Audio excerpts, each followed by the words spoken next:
Yo estaba sentada en esa silla fría del despacho del abogado, mirando a mis propios hijos reírse mientras me obligaban a firmar los papeles de mi internación en el asilo.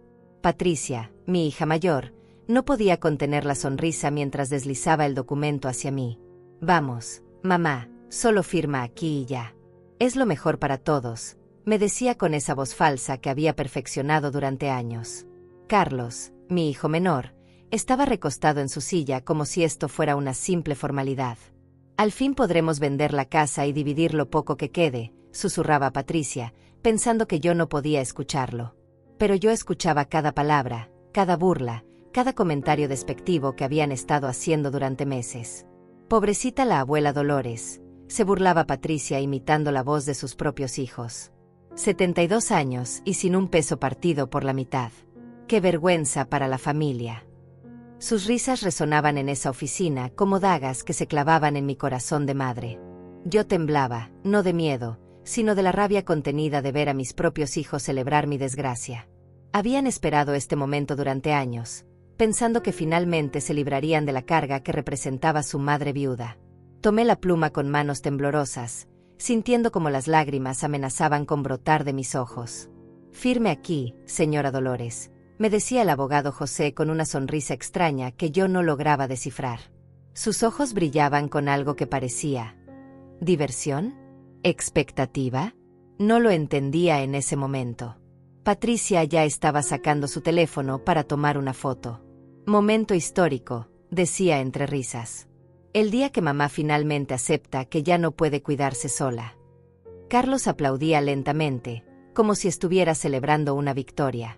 «Mira, mamá», continuó Patricia con crueldad, «ya hasta escogimos el asilo más barato que encontramos. Nada de lujos para ti. Un cuarto compartido con otras 3 viejitas, comida simple y visitas cada 6 meses si acaso». Su risa era tan fría que me hizo temblar.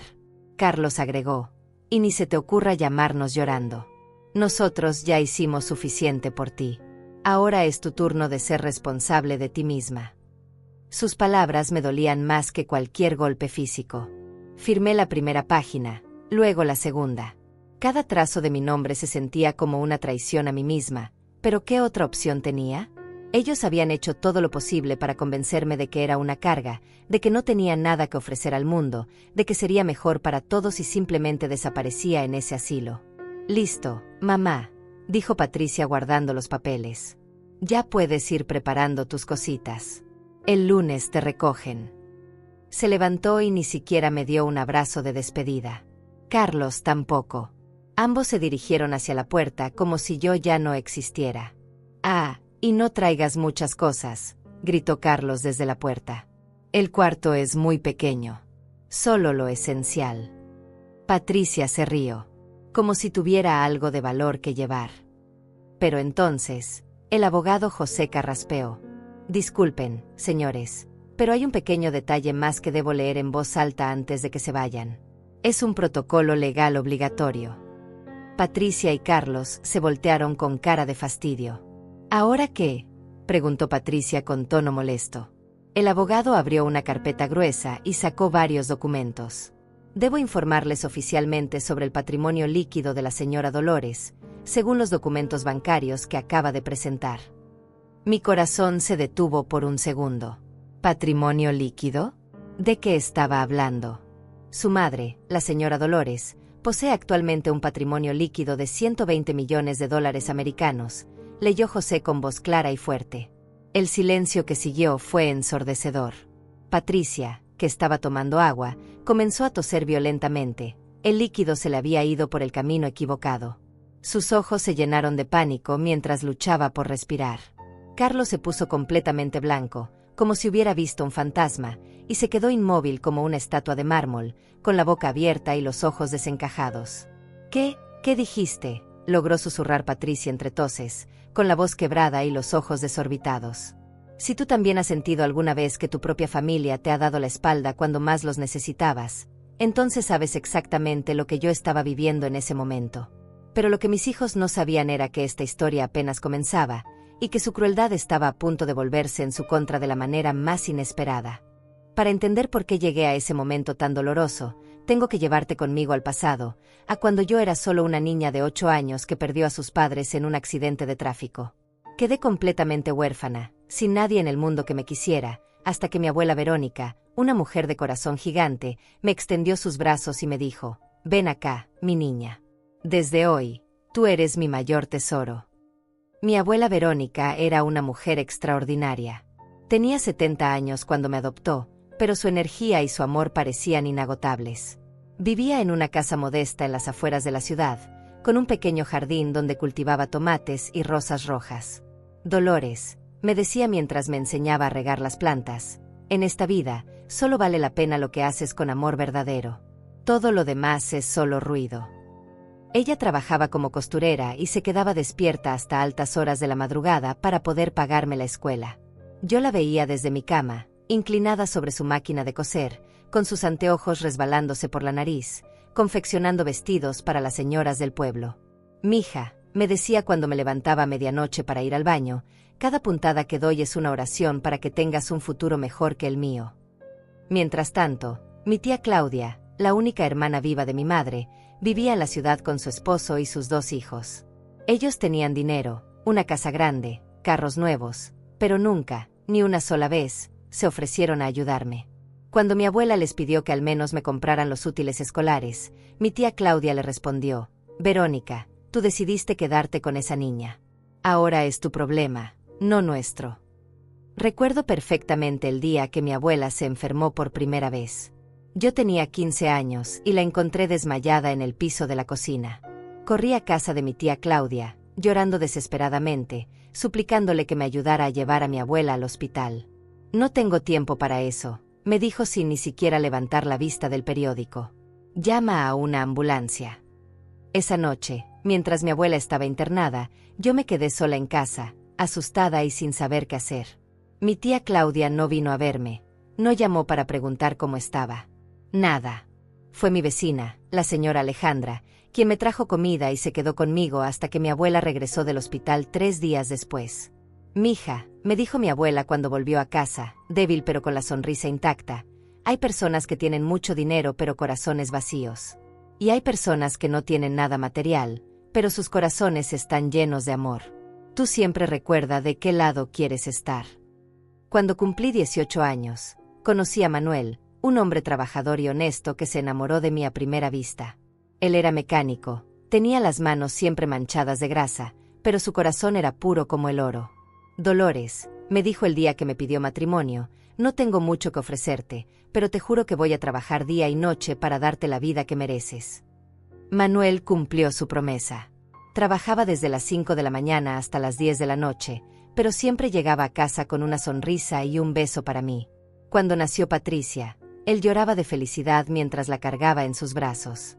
«Esta niña va a tener todo lo que nosotros no tuvimos», me susurraba al oído. Mi abuela Verónica murió cuando Patricia tenía 3 años. Ese día, mientras yo lloraba inconsolablemente, ella me agarró la mano y me dijo sus últimas palabras. «Dolores, en el armario de mi cuarto, detrás de la ropa, hay una caja. Ábrela cuando yo ya no esté. Y recuerda siempre, el amor verdadero nunca muere, solo se transforma». Después del funeral, mi tía Claudia apareció como buitre. «Ahora sí necesitas nuestra ayuda, ¿verdad?», me dijo con una sonrisa falsa. «Pero ya es muy tarde. Tú elegiste quedarte con la vieja en lugar de hacer tu vida con nosotros». Sus hijos, mis primos, se reían detrás de ella. «La pobre Dolores», susurraban, «siempre va a ser una muerta de hambre». Cuando nació Carlos, 2 años después, Manuel ya había expandido su taller mecánico. «Dolores», me decía mientras cargaba a nuestro hijo, «estos niños van a tener la mejor educación, van a estudiar en las mejores universidades. Van a ser alguien en la vida». Pero algo extraño comenzó a pasar con mis hijos a medida que crecían. Mientras más dinero ganaba Manuel con su negocio, más se avergonzaban Patricia y Carlos de nuestros orígenes humildes. «Mamá», me decía Patricia cuando tenía 12 años, «¿por qué no puedes ser como las otras mamás? ¿Por qué siempre tienes que contar esas historias de tu abuela pobre?». Carlos era peor. Desde pequeño mostró una crueldad que me helaba la sangre. Cuando tenía 10 años, encontró un gatito herido en el jardín y en lugar de ayudarlo, lo pateó. Los débiles no merecen vivir, me dijo ese día, y sus palabras me recordaron dolorosamente a mi tía Claudia. Manuel murió cuando Patricia tenía 20 años y Carlos 18. Un infarto fulminante se lo llevó mientras trabajaba en su taller. Ese día, el mundo se me vino encima. Pero lo que más me dolió no fue perder a mi esposo, sino ver cómo mis propios hijos se comportaron después de su muerte. Bueno, mamá, me dijo Patricia el día del funeral, ahora vas a tener que aprender a vivir sola. Nosotros ya tenemos nuestras propias vidas. Carlos ni siquiera esperó a que terminara el entierro para preguntarme cuánto dinero había dejado su padre. Fue entonces cuando recordé las palabras de mi abuela Verónica sobre la caja en su armario. Después de todos esos años, finalmente fui a buscarla. Lo que encontré dentro cambió mi vida para siempre, pero esa es una historia que mis hijos estaban a punto de descubrir de la manera más impactante. Después de la muerte de Manuel, mis hijos comenzaron a mostrar su verdadera cara de manera gradual, como serpientes que van soltando su piel poco a poco. Al principio, los cambios eran sutiles. Patricia, que vivía a solo 20 minutos de mi casa, comenzó a espaciar sus visitas. Mamá, estoy muy ocupada con mi trabajo, me decía por teléfono, ya sabes cómo es esto de ser adulta. Carlos, por su parte, se mudó al otro lado de la ciudad apenas 2 meses después del funeral de su padre. Necesito independizarme, me dijo el día que se llevó sus cosas. Ya no puedo estar viviendo bajo la sombra de lo que fue papá. Pero yo sabía que lo que realmente quería era alejarse de mí, de los recuerdos de nuestra vida familiar, de todo lo que le recordara sus orígenes humildes. Los primeros signos de exclusión llegaron durante las fechas especiales. Mi cumpleaños número 65 llegó y pasó sin una sola llamada de ninguno de mis hijos. Cuando finalmente contacté a Patricia 3 días después, su respuesta fue fría como el hielo. Ay, mamá, se me olvidó completamente. Es que tengo tantas cosas en la cabeza. Pero yo sabía que no se le había olvidado. Esa misma semana había visto en sus redes sociales las fotos de una fiesta que había organizado para el cumpleaños de su suegra. Una celebración elaborada, con decoraciones elegantes, pastel de varios pisos, y toda la familia presente. A mí, su propia madre, ni siquiera me había enviado un mensaje de texto. La exclusión se intensificó cuando comenzaron a organizar reuniones familiares sin invitarme. Me enteré por casualidad cuando la vecina me comentó que había visto a Patricia y Carlos llegando juntos a un restaurante elegante con sus respectivas familias. ¿No fuiste tú también?, me preguntó inocentemente. Pensé que era una cena familiar. Esa noche llamé a Patricia para preguntarle sobre la cena. Ah, eso, me dijo con una risa nerviosa. Era solo una reunión rápida para hablar de negocios. Nada importante. Mamá, no te perdiste de nada. Pero yo sabía que mentía. Había visto las fotos en las redes sociales, mis nietos soplando velas, todos riéndose y abrazándose, celebrando lo que obviamente había sido una reunión familiar de la cual yo había sido deliberadamente excluida. Carlos fue más directo en su crueldad. Un día apareció en mi casa con una expresión seria y me dijo: «Mamá, necesitamos hablar. Patricia y yo hemos estado hablando, y creemos que ya es hora de que consideres mudarte a un lugar más pequeño. Esta casa es demasiado grande para ti sola». «¿Mudarte a dónde?», le pregunté, sintiendo como mi corazón comenzaba a latir más rápido. «A un apartamento pequeño», me respondió sin mirarme a los ojos. «Algo más acorde a tu situación económica actual. Papá ya no está, y mantener esta casa debe ser muy costoso para ti». Lo que realmente me dolió no fue la sugerencia en sí, sino la forma en que la hizo. Como si yo fuera una carga, como si mi bienestar fuera un problema que él necesitaba resolver para su propia tranquilidad. «Hijo», le dije con voz temblorosa, «esta casa está llena de recuerdos de tu padre, de nuestra familia. Aquí naciste tú, aquí creciste». «Exactamente», me respondió con frialdad, «son solo recuerdos del pasado. Ya es hora de que vivas en el presente». Sus palabras me atravesaron como cuchillos. Este era el mismo niño que había corrido por estos pasillos, que había jugado en este jardín, que había sido consolado en estas mismas habitaciones cuando tenía pesadillas. Pero lo peor estaba por venir. Comenzaron una campaña sistemática para aislarme socialmente. Cuando mis amigas llamaban a casa preguntando por mí, Patricia o Carlos contestaban el teléfono y les decían que yo no me encontraba bien, que estaba pasando por una etapa difícil, que era mejor dejarme sola por un tiempo. Mamá está un poco confundida últimamente, le dijo Patricia a mi amiga Alejandra, la misma vecina que me había cuidado cuando mi abuela estuvo enferma. El doctor dice que es normal a su edad, pero necesita mucho reposo y tranquilidad. Alejandra me contó esto semanas después, preocupada por mi estado de salud. Carlos fue aún más lejos. Comenzó a esparcir rumores sobre mi salud mental entre los familiares lejanos. Mamá está empezando a mostrar signos de demencia, le dijo a mi prima Verónica por teléfono. A veces no reconoce a las personas, se confunde con las fechas, dice cosas que no tienen sentido. Todo esto era completamente falso, pero lo decía con tanta convicción que la gente comenzó a creerle. La manipulación se intensificó cuando comenzaron a controlar mis finanzas. Mamá, me dijo Patricia un día, hemos estado pensando que sería mejor si nosotros manejáramos tus cuentas bancarias. Ya sabes, para asegurarnos de que no te estafen o que no gastes el dinero en cosas innecesarias. ¿Cosas innecesarias?, le pregunté, sintiendo como la rabia comenzaba a hervir dentro de mí. ¿Cómo qué? Como esas donaciones que haces a la iglesia, me respondió Carlos, que había aparecido detrás de Patricia como si hubieran planeado esta conversación. O como la comida que compras para darle a los vecinos. Mamá, ya no puedes permitirte esos lujos. Pero yo sabía que esto no tenía nada que ver con proteger mis finanzas. Ellos querían controlar mi dinero para asegurarse de que no gastara su herencia en cosas que ellos consideraban inútiles. Como si mi propio dinero, ganado con el sudor de mi frente y el de mi difunto esposo, no fuera mío para hacer con él lo que quisiera.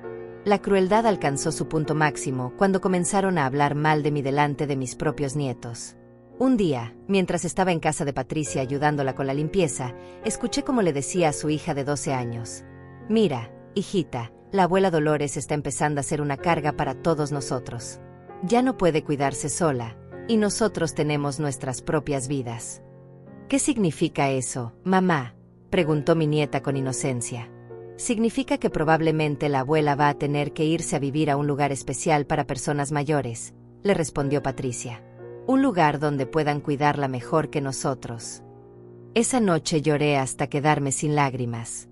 Mis propios hijos estaban preparando a mis nietos para mi desaparición, como si yo fuera una mascota vieja que necesitaba ser sacrificada. Estaban borrando sistemáticamente mi presencia de sus vidas, convirtiéndome en una extraña en mi propia familia. Pero lo que ellos no sabían era que yo había comenzado a documentar todo. Cada conversación cruel, cada exclusión deliberada, cada mentira que contaban sobre mí. Porque algo dentro de mí, la voz de mi abuela Verónica, me susurraba que esto no era el final de mi historia, sino apenas el comienzo de algo mucho más grande. El momento que cambió todo para siempre llegó un martes por la tarde, 3 meses antes de que terminara en esa oficina firmando los papeles del asilo. Yo estaba en casa, preparando la cena como siempre, cuando sonó mi teléfono. Era una llamada de mi nieta, la hija de Patricia, pero algo estaba mal. Su voz sonaba extraña, como si estuviera llorando. «Abuela Dolores», me susurró, «¿puedes venir a buscarme a la escuela?». Mamá se olvidó de mí otra vez. Mi corazón se encogió. Esta ya era la 3ª vez en el mes que Patricia dejaba a la niña esperando en la escuela. Inmediatamente tomé mis llaves y manejé hasta allí, encontrando a mi nieta sentada sola en los escalones, con los ojos rojos de tanto llorar. «Ven acá, mi amor», le dije abrazándola fuerte. «La abuela siempre va a estar aquí para ti».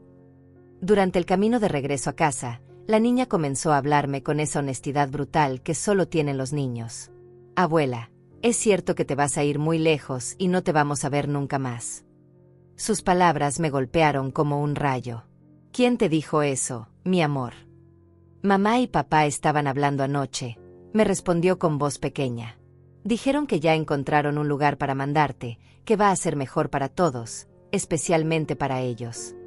Cuando llegamos a mi casa, mi nieta se quedó dormida en el sofá. Yo aproveché para revisar su mochila y asegurarme de que tuviera todo para el día siguiente.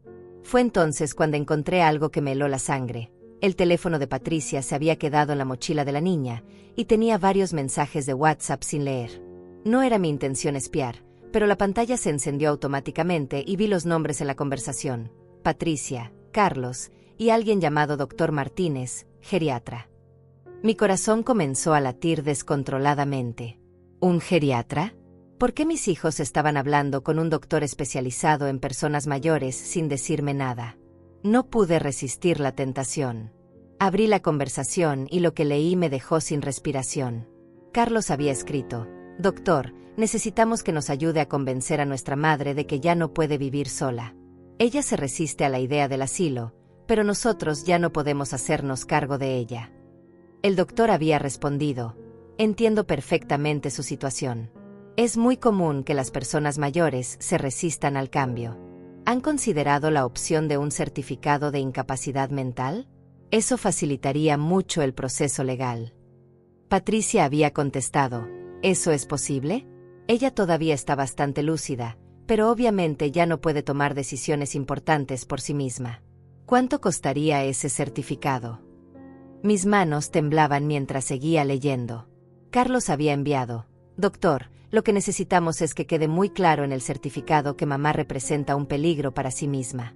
Que no puede manejar dinero, que se olvida de apagar la estufa, que dice cosas sin sentido. Lo que sea necesario para justificar la internación». El doctor había respondido: «Por $1000 puede extender un certificado médico que indique deterioro cognitivo severo y recomendación de internación inmediata. Solo necesito que me traigan a la paciente para una consulta de rutina». Sentí como si el mundo se hubiera detenido. Mis propios hijos estaban conspirando para declararme mentalmente incapaz, comprando un certificado médico falso para poder internarme contra mi voluntad. Todo este tiempo que pensé que estaban siendo crueles por egoísmo, en realidad habían estado ejecutando un plan calculado para deshacerse de mí. Seguí leyendo con horror creciente. Patricia había escrito: «Perfecto, doctor. Y una vez que tengamos el certificado, ¿cuánto tiempo tomará el proceso de internación? Con los documentos correctos, pueden tenerla internada en menos de una semana», había respondido el doctor. «Y una vez adentro, será muy difícil que pueda salir, especialmente si ustedes son sus únicos familiares cercanos». Carlos había agregado: «Excelente. Y sobre la casa y las cuentas bancarias, necesitaremos algún documento especial para manejar sus finanzas». El doctor había contestado: «Con el certificado de incapacidad mental, ustedes podrán solicitar la tutela legal completa. Eso les dará control total sobre todos sus bienes». La conversación continuaba, pero yo ya no podía leer más. Las lágrimas me impedían ver claramente. Mis hijos no solo querían internarme, sino que habían planeado robarme todo lo que tenía. Estaban comprando documentos falsos, sobornando a un doctor y preparándose para robar mi casa y mis ahorros. Pero lo que más me dolía era leer los mensajes donde hablaban de mí como si ya estuviera muerta. «Una vez que esté en el asilo, podremos vender la casa inmediatamente», había escrito Patricia. «Yo ya hablé con un agente inmobiliario. Dice que podemos sacar al menos $200,000. Carlos había respondido: «Y lo mejor de todo es que ya no tendremos que fingir que nos importa. Nada de visitas obligatorias, nada de llamadas preguntando cómo estamos. Finalmente seremos libres». Patricia había enviado varios emojis de risa antes de escribir: «Mamá siempre decía que la familia era lo más importante. Pues ahora va a descubrir lo importante que es para nosotros». Más emojis de risa siguieron a este mensaje. En ese momento, mi nieta se despertó y me vio llorando. «¿Qué pasa, abuela? ¿Estás triste?». Me sequé las lágrimas rápidamente y le sonreí. «No es nada, mi amor. Solo estaba pensando en cosas de adultos». Pero por dentro, algo había cambiado para siempre. La ingenuidad se había roto, la esperanza de que mis hijos pudieran cambiar se había evaporado. Ahora sabía exactamente con quién estaba tratando, no con hijos desagradecidos, sino con estafadores calculadores que habían estado planeando mi destrucción durante meses.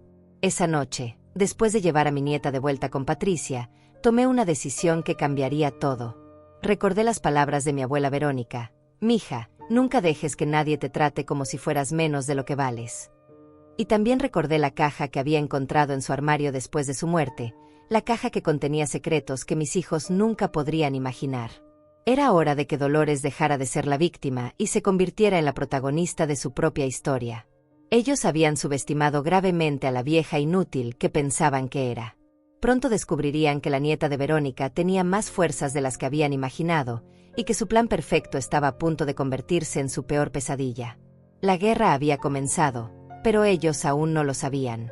El día que mis hijos habían planeado como mi sentencia de muerte llegó más rápido de lo que esperaba. Patricia me llamó el viernes por la mañana con esa voz falsa que ya había aprendido a reconocer perfectamente. Mamá, necesitas venir al despacho del abogado José el lunes a las 2 de la tarde. Es sobre unos papeles importantes que papá dejó sin firmar. ¿Qué papeles?, le pregunté, aunque ya sabía exactamente de qué se trataba. Son cosas legales complicadas, me respondió evasivamente. El abogado te va a explicar todo. Solo asegúrate de estar ahí puntual. Su tono era el de alguien que estaba tratando de sonar casual, pero yo podía escuchar la excitación apenas contenida en su voz. Ese fin de semana fue el más largo de mi vida. Sabía que el lunes sería el día en que mis propios hijos intentarían destruirme, pero también sabía que tenía cartas bajo la manga que ellos ni siquiera podían sospechar. Pasé esos días preparándome mentalmente, recordando todas las lecciones que mi abuela Verónica me había enseñado sobre la fortaleza y la dignidad. El lunes llegué al despacho del abogado José exactamente a las 2 de la tarde. Patricia y Carlos ya estaban allí, sentados como buitres esperando a su presa. «Hola, mamá», me dijeron al unísono, pero ninguno se levantó a abrazarme. Sus rostros tenían esa expresión de falsa preocupación que había visto tantas veces en los últimos meses. «Mamá, siéntate aquí», me dijo Patricia señalando una silla que habían colocado estratégicamente frente al escritorio del abogado, como si fuera la silla de los acusados en un juicio. «El doctor José tiene algunos documentos muy importantes que necesita explicarte». El abogado José me miró con una expresión extraña que no pude descifrar en ese momento. Había algo en sus ojos que parecía ¿lástima? ¿Diversión? ¿Conocimiento de algo que yo no sabía? «Buenos días, señora Dolores», me dijo con voz profesional. «Sus hijos me han contado sobre su situación». «¿Mi situación?», pregunté, aunque perfectamente sabía a qué se refería. Carlos se aclaró la garganta. «Mamá, hemos estado muy preocupados por ti. Ya no puedes vivir sola, te olvidas de las cosas, a veces dices cosas que no tienen sentido».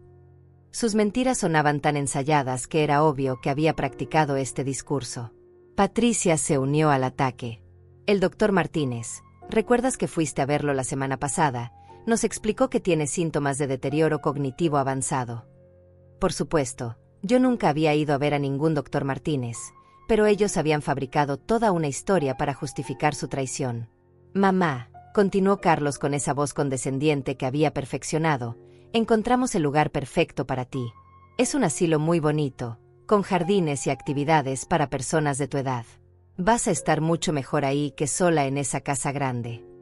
Y lo mejor de todo», agregó Patricia con una sonrisa que no llegaba a sus ojos, «es que nosotros nos vamos a hacer cargo de vender la casa y manejar todos tus asuntos financieros.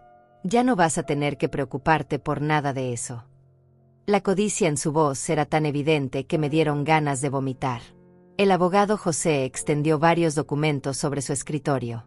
«Señora Dolores, estos son los papeles de admisión al centro geriátrico, y también algunos documentos que le otorgan la tutela legal de sus bienes a sus hijos».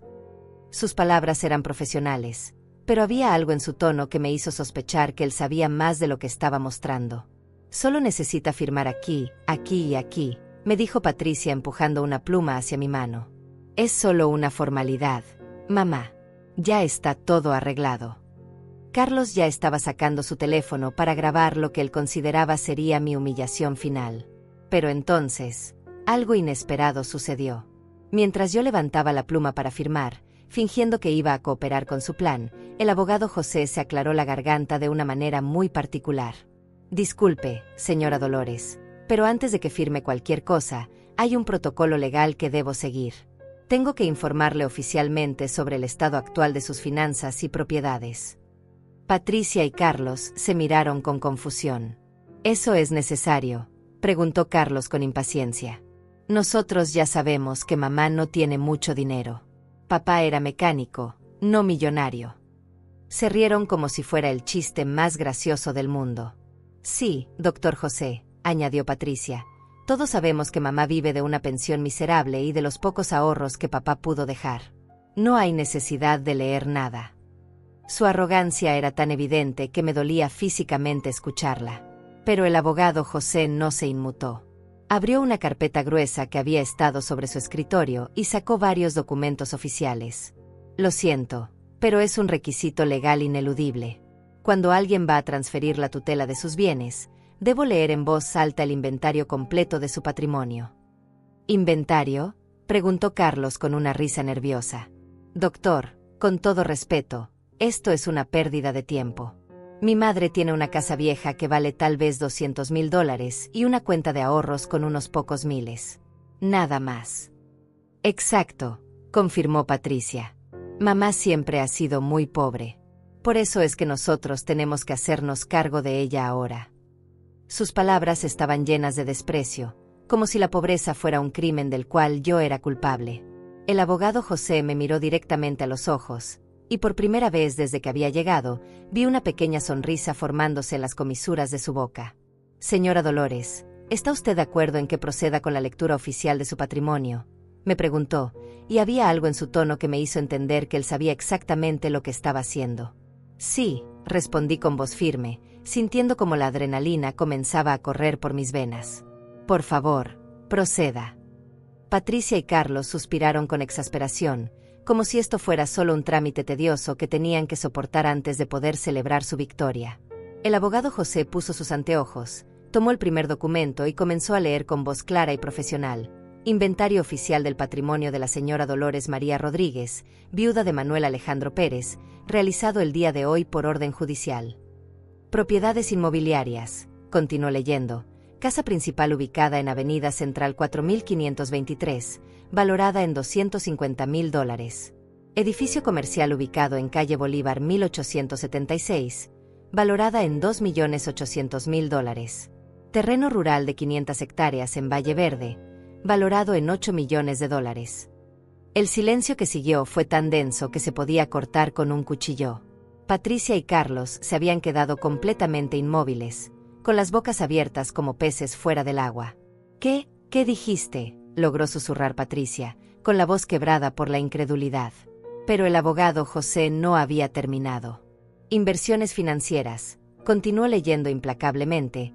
Acciones en bolsa valoradas en $35 millones. Bonos del gobierno por valor de $20 millones. Cuentas bancarias en múltiples instituciones con un total de $65 millones en efectivo. Carlos se había puesto completamente pálido.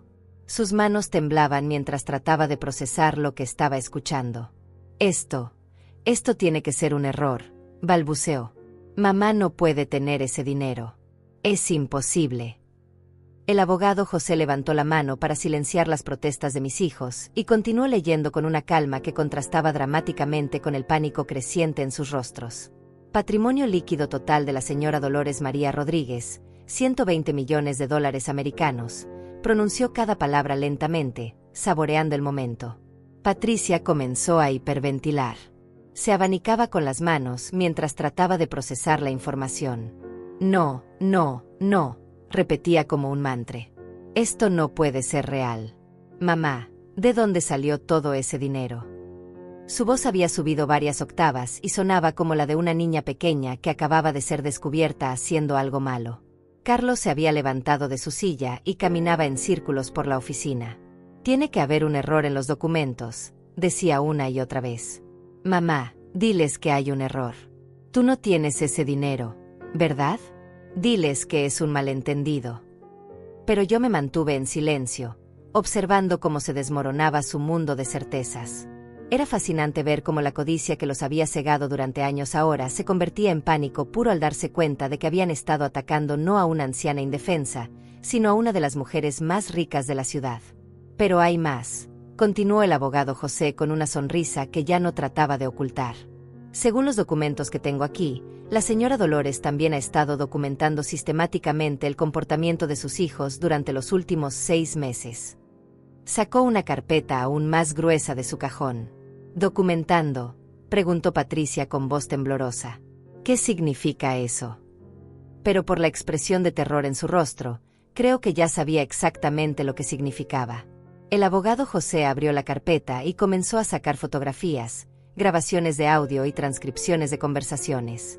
Tenemos aquí, dijo mientras ordenaba los documentos sobre su escritorio, una colección bastante completa de evidencia que demuestra un patrón sistemático de abuso emocional, manipulación financiera e intentos de fraude.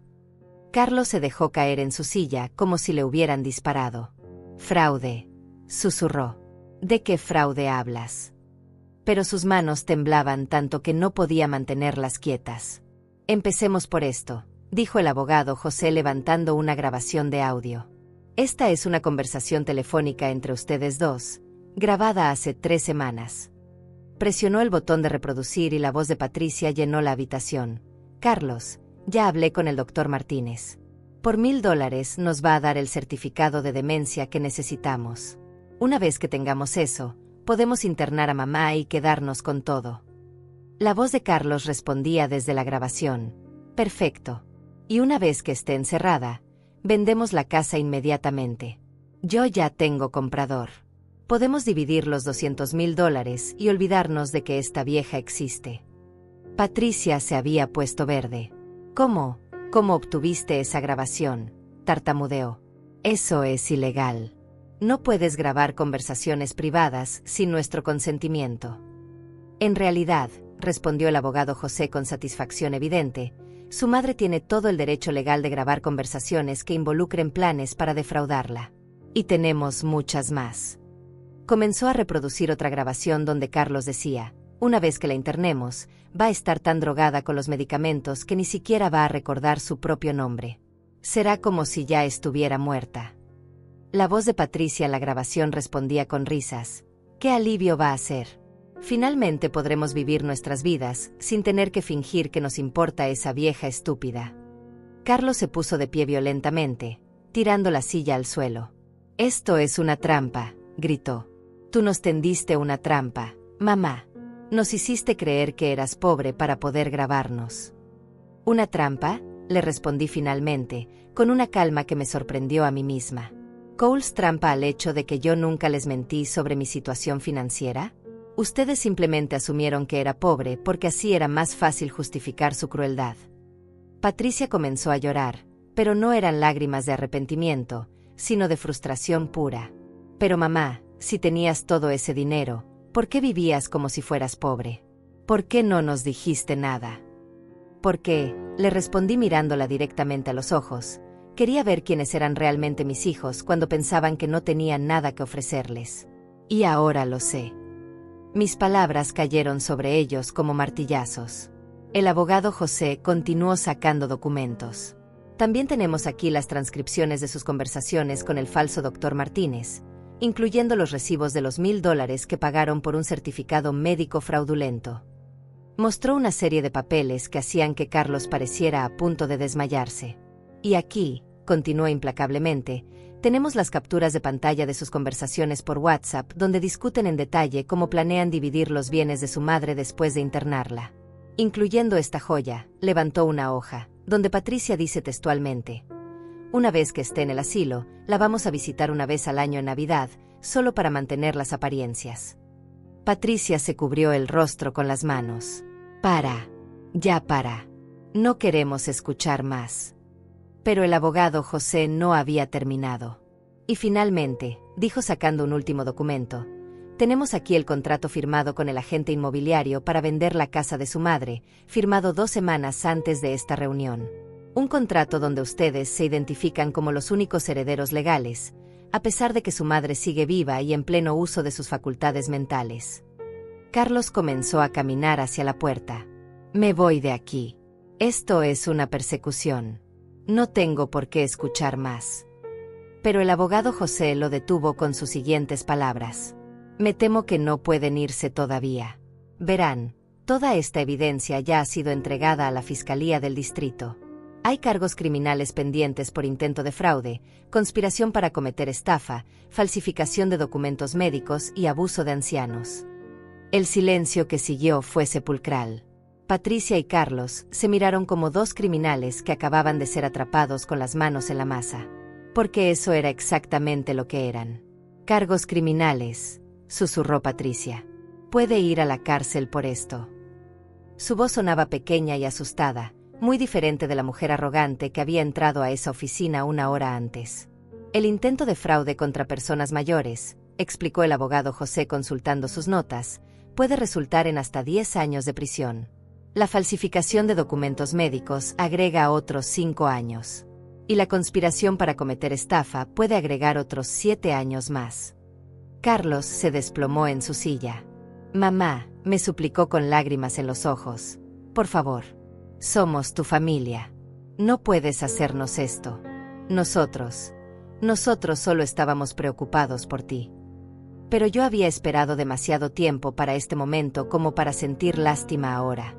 Los días que siguieron a esa revelación en la oficina del abogado fueron los más intensos de mi vida. Patricia y Carlos no se dieron por vencidos fácilmente. Al contrario, su desesperación los convirtió en enemigos aún más peligrosos de lo que habían sido antes. Ahora sabían que había $120 millones en juego, y eso los volvió completamente locos. La primera retaliación llegó esa misma noche. Mi teléfono no paraba de sonar. Carlos me llamaba cada 5 minutos, gritándome, suplicándome, amenazándome. Mamá, tienes que retirar esos cargos, me gritaba con una voz que no reconocía. Somos tu familia. No puedes destruir a tu propia familia por dinero. ¿Por dinero?, le respondí con una calma que me sorprendía. Carlos, ustedes fueron los que planearon robarme y encerrarme para quedarse con mi dinero. Yo solo me estoy defendiendo. Pero él no quería escuchar razones. Patricia apareció en mi casa al día siguiente con los ojos hinchados de llorar. Mamá, me suplicó desde la puerta, porque yo no la dejé entrar. Tienes que entender que todo esto fue un malentendido. Nosotros nunca quisimos hacerte daño de verdad.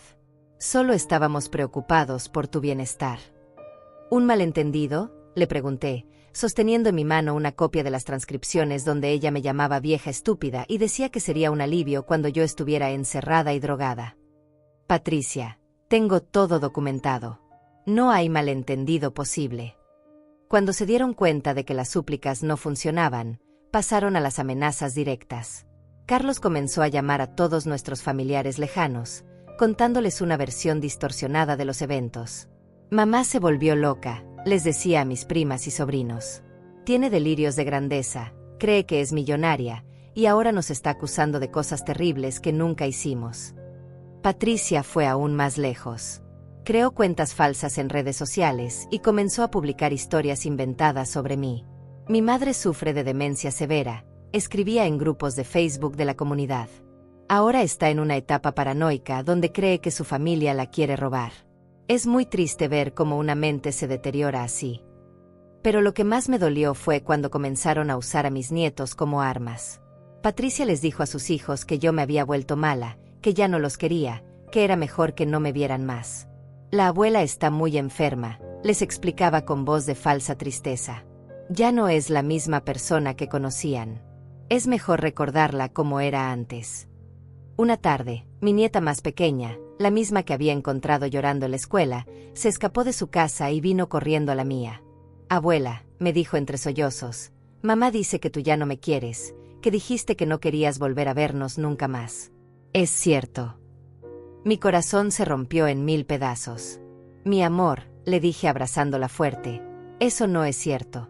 La abuela te va a querer siempre, pase lo que pase. Pero sabía que Patricia había envenenado la mente de mis nietos contra mí, y eso me dolía más que cualquier insulto que me hubieran dirigido a mí directamente.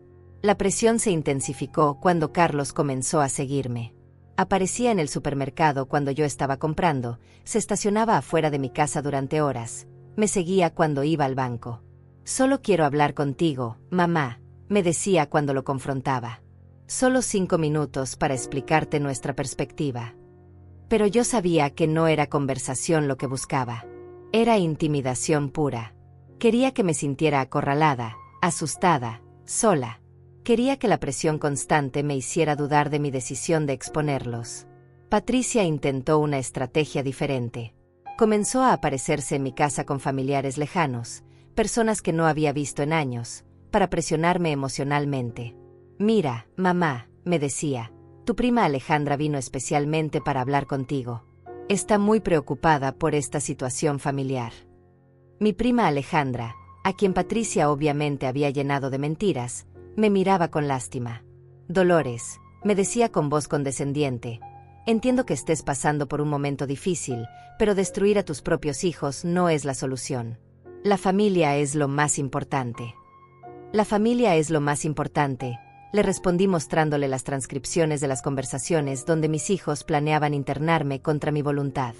¿Esto te parece amor familiar? Alejandra se quedó sin palabras al leer los documentos. La campaña de difamación se intensificó cuando Carlos contactó a los medios locales, inventando una historia sobre una anciana millonaria que había perdido la razón y estaba acusando falsamente a sus hijos cariñosos. Es una tragedia, le dijo a un reportero que vino a mi casa. Mamá era una mujer tan dulce antes de que la enfermedad la cambiara.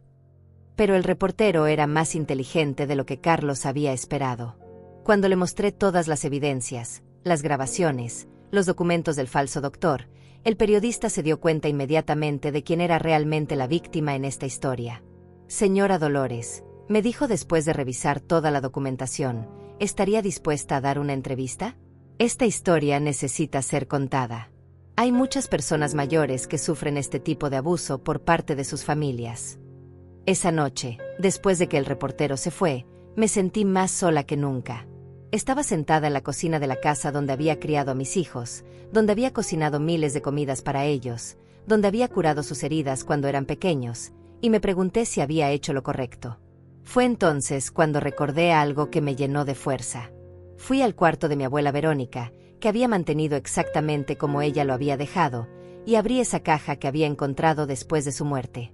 Adentro había cartas, fotografías y documentos que habían cambiado mi vida para siempre. Pero también había algo más. Una carta que mi abuela había escrito específicamente para mí, para ser abierta cuando sientas que ya no puedes más. Con manos temblorosas, abrí el sobre amarillento y comencé a leer su letra familiar. Mi querida Dolores, decía la carta, si estás leyendo esto, es porque estás enfrentando la prueba más difícil de tu vida. Alguien que debería protegerte te está haciendo daño, alguien en quien confiabas te ha traicionado. Sé que duele, mi niña, porque yo también pasé por lo mismo. La carta continuaba. Cuando yo era joven, mi propia hermana trató de robarme la herencia que nuestros padres me habían dejado. Me acusó de estar loca, de ser una mala influencia para ti. Pero yo aprendí algo muy importante. La fortaleza no viene de ser amado, viene de amarse a uno mismo lo suficiente como para no permitir que nadie te pisotee. Mis lágrimas caían sobre el papel mientras seguía leyendo. El dinero que te dejé, la riqueza que ahora tienes, no es solo para que vivas cómodamente. Es para que tengas el poder de defenderte, de ser independiente, de nunca tener que suplicar por dignidad. Úsalo sabiamente, mi niña. Y recuerda siempre, los que verdaderamente te aman nunca intentarán destruirte para beneficiarse ellos mismos. La carta terminaba con las palabras que me dieron la fuerza para continuar. No tengas miedo de estar sola, Dolores. Es mejor estar sola con dignidad que acompañada por personas que solo quieren lastimarte. Y recuerda que yo siempre estaré contigo en espíritu, cuidándote como lo hice cuando eras pequeña. Esa noche tomé una decisión que cambiaría todo. Ya no iba a ser la víctima pasiva en esta historia. Era hora de que Dolores, la nieta de Verónica, demostrara de que estaba hecha realmente. Al día siguiente de leer la carta de mi abuela Verónica, desperté con una claridad mental que no había sentido en años. Ya no era la anciana confundida y asustada que mis hijos habían tratado de crear. Era una mujer de 72 años con $120 millones, evidencia sólida de sus crímenes, y la determinación férrea de hacer justicia. Mi primera llamada fue al abogado José. Quiero que proceda con todo, le dije con voz firme. Los cargos criminales, las demandas civiles, todo lo que esté en nuestro poder legal. Pero quiero hacerlo de la manera correcta, sin venganza personal, solo justicia pura. Señora Dolores, me respondió con respeto evidente en su voz, tenemos un caso tan sólido que prácticamente es imposible que pierdan. Sus hijos van a enfrentar las consecuencias completas de sus actos. ¿Está segura de que quiere llegar hasta el final? Completamente segura, le respondí. Pero también quiero hacer algo más. Quiero usar esta situación para ayudar a otras personas mayores que están pasando por lo mismo. Esto no puede ser solo sobre mí. Mi segunda llamada fue al reportero que había venido a mi casa. Señor Alejandro, le dije, estoy lista para contar mi historia públicamente. Pero quiero que sea más que solo escándalo. Quiero que sirva para educar a las familias sobre el respeto a los ancianos. Esa misma semana, la entrevista salió en el periódico local con el titular: Anciana millonaria expone plan de sus hijos para robarle y encerrarla. Pero lo que realmente impactó a la comunidad no fueron los números financieros, sino los detalles del abuso emocional que había sufrido. La reacción fue inmediata y abrumadora. Mi teléfono no paraba de sonar, pero ahora eran llamadas de apoyo. Ancianos de toda la ciudad comenzaron a contactarme, contándome historias similares de hijos que los habían abandonado, nietos que solo aparecían cuando necesitaban dinero, familias que los trataban como cargas. Señora Dolores, me dijo una mujer de 80 años que vino a visitarme, usted hizo lo que todas nosotras hemos soñado hacer, pero nunca tuvimos el valor. Gracias por demostrarnos que podemos defendernos. Mientras tanto, Patricia y Carlos intensificaron sus ataques desesperados. Carlos apareció en mi casa una mañana con un abogado barato que había contratado. Mamá, me gritó desde la calle porque yo no les abrí la puerta. Este abogado dice que podemos demandarte por difamación. Retira todo ahora mismo o te vamos a quitar hasta el último centavo. Pero su abogado se veía nervioso y poco convencido. Cuando le mostré a través de la ventana algunas de las evidencias que tenía contra sus clientes, el hombre comenzó a sudar visiblemente. Señores, le escuché decir a mis hijos, creo que sería mejor buscar una solución extrajudicial. Patricia intentó una táctica diferente. Comenzó a aparecer en la iglesia que yo frecuentaba, fingiendo ser la hija devota preocupada por su madre enferma. Padre Miguel, le decía al sacerdote con lágrimas cocodrilos, mi madre está muy confundida. Está acusando a su propia familia de cosas terribles. ¿Podría usted hablar con ella? Pero el padre Miguel era un hombre sabio que había visto muchas situaciones familiares complicadas. Cuando me pidió una reunión privada, yo le mostré toda la documentación. Hija mía, me dijo después de revisar las evidencias, lo que tus hijos planearon hacer contigo no solo es criminal, es un pecado contra el cuarto mandamiento. Tienes todo mi apoyo. La situación legal avanzaba rápidamente. El fiscal del distrito, después de revisar todas las pruebas, decidió procesar a Patricia y Carlos por múltiples cargos. Señora Dolores, me explicó en una reunión, este caso va a sentar un precedente importante. El abuso de ancianos está aumentando dramáticamente, y necesitamos enviar un mensaje claro de que esto no será tolerado.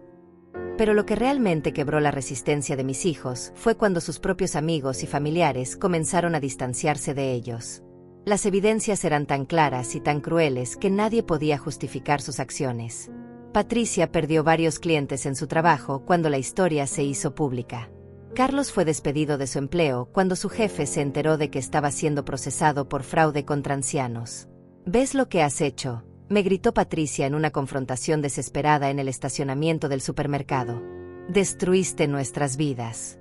Nuestros propios hijos están siendo bully de la escuela porque su abuela es famosa por ser una anciana vengativa. Patricia, le respondí con una calma que la enfureció aún más.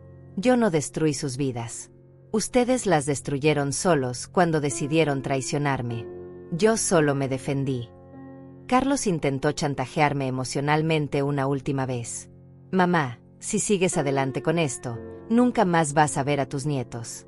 Te vamos a cortar completamente de la familia. Pero sus amenazas ya no tenían poder sobre mí. Carlos, le dije mirándolo directamente a los ojos, mis nietos van a crecer y van a poder leer los periódicos. Van a poder ver las evidencias.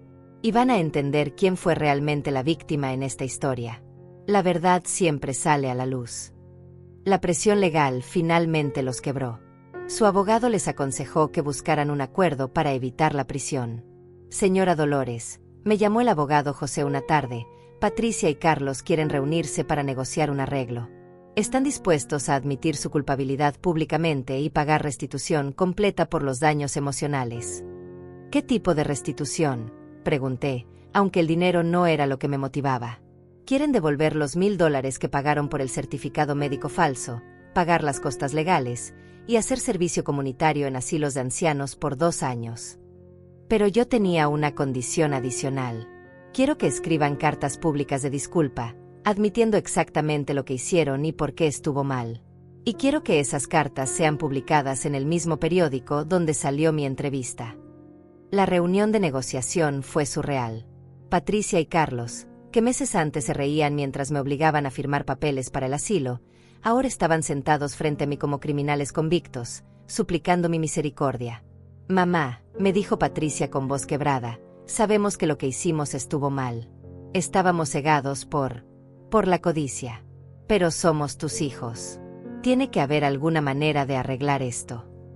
Los miré a ambos durante un largo momento, estos dos adultos que había criado con tanto amor, que había cuidado cuando estaban enfermos, que había defendido ante todo el mundo. Y sentí nada.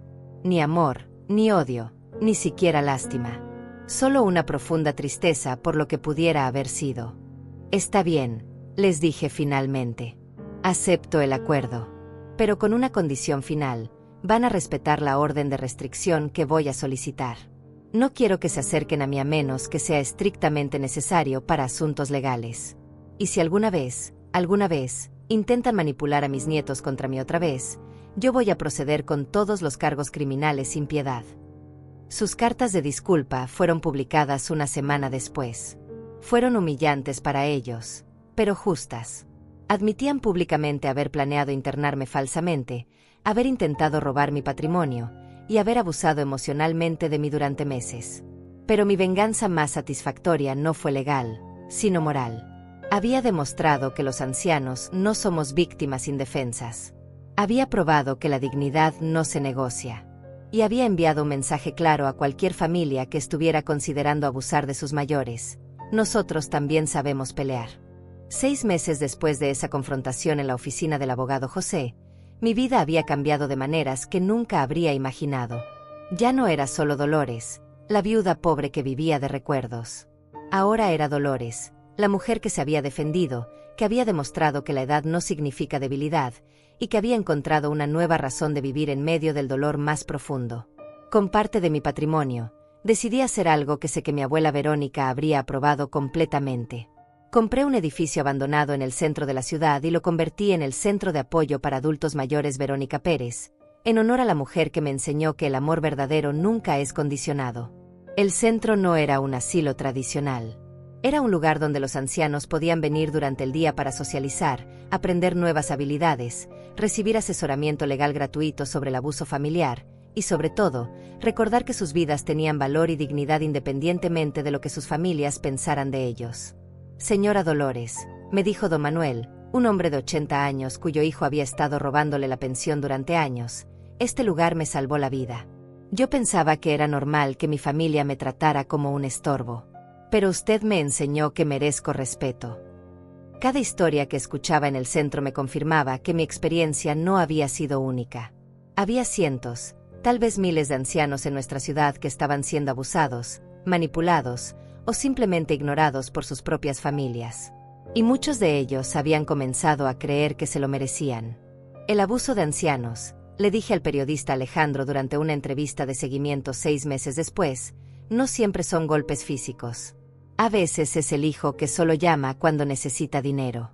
A veces es la hija que dice, ya no puedes cuidarte sola, para poder vender tu casa. A veces es la familia que te trata como si fueras un mueble viejo que ya no sirve». Mi historia había resonado mucho más allá de nuestra ciudad. Comencé a recibir cartas de personas mayores de todo el país, contándome sus propias experiencias de abuso familiar. Algunas historias eran tan terribles que me quedaba despierta por las noches pensando en el sufrimiento silencioso de tantas personas. Una carta que me llegó de una mujer de 75 años en México me partió el corazón. «Señora Dolores, mi hijo me quitó mi casa diciéndome que era por mi propio bien. Ahora vivo en un cuarto pequeño en el fondo de su casa, como una sirvienta.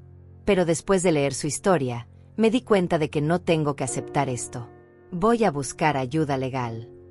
Decidí expandir mi misión.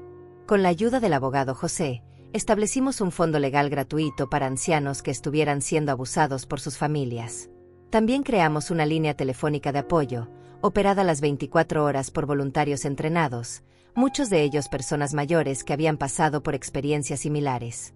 Lo más importante, les decía a los nuevos voluntarios durante las sesiones de entrenamiento, es hacerles saber que no están solos.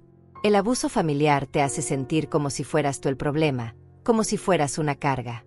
Nuestro trabajo es recordarles que son valiosos, que merecen respeto, y que nunca es demasiado tarde para defenderse. En cuanto a Patricia y Carlos, nuestras vidas se desarrollaron en mundos completamente separados. Cumplieron con su servicio comunitario trabajando en asilos, una ironía que no se les escapó a nadie.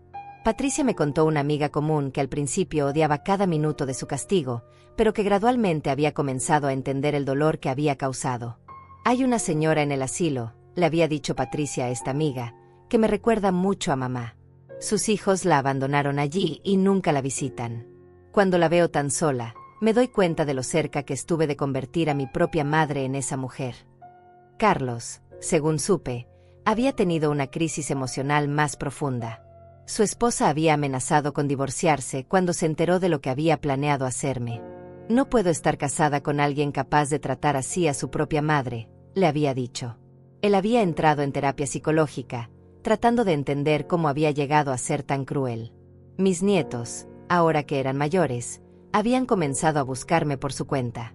Mi nieta mayor, que ya tenía 17 años, vino a visitarme al centro una tarde. Abuela, me dijo con lágrimas en los ojos, leí todo lo que mamá y el tío Carlos te hicieron. No sabía nada de eso cuando era pequeña. Quiero pedirte perdón por parte de toda la familia.